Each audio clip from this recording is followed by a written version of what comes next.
ડીસા તાલુકાના વાસના સંતોષી ગોડિયા ગામે હનુમાનજી દાદાના જન્મ જયંતિ નિમિત્તે ભવ્ય ભજન સંધ્યા યોજાઈ। આજરોજ ડીસા તાલુકાના વાસના સંતોષી ગોડિયા ચિત્રી વોરડામાં વર્ષો જૂનો લાકડાસર હનુમાનજીનું મંદિર આવેલ છે, જ્યાં દર વર્ષની જેમ આ વર્ષે હનુમાન જયંતિ નિમિત્તે સમગ્ર ગ્રામજનો વતી આજુબાજુની 3 શાળાના બાળકોને ભોજન પ્રસાદનું આયોજન કરાયું। ત્યારબાદ સાંજે ભજન સંધ્યાનું ભવ્ય આયોજન કરવામાં આવ્યું।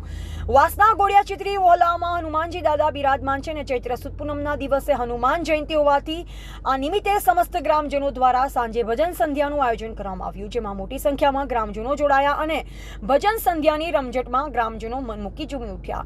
બનાસકાંઠાના ડીસા તાલુકાના માળી સમાજની કોયલ તરીકે ઓળખાતી કલાકાર વાસના ગોડિયા ગામની સીમા માલી, વાસના ગોડિયા ગામના કલાકાર સુરેશભાઈ માળી, જયંતિભાઈ માળી અને તમામ ગામના કલાકારો ભજન સંધ્યામાં જોડાયા। ત્યારે ગણપતિ સાઉન્ડના સથવારે સમસ્ત ગ્રામજનો ભજન સંધ્યામાં ઝૂમી ઉઠ્યા, જેમાં મોટી સંખ્યામાં ગ્રામજનો ઉપસ્થિત રહી અને હનુમાન દાદાની ભજન સંધ્યાના કાર્યક્રમ માટે સમસ્ત વાસના ગોડિયા ગ્રામજનો દ્વારા આયોજન કરવામાં આવ્યું અને સમગ્ર કાર્યક્રમનું મંચ સંચાલન નેમાભાઈ માળીએ સંભાળ્યું હતું।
અમૃત માળી, સંબંધ ભારત ન્યૂઝ, ડીસા, બનાસકાંઠા।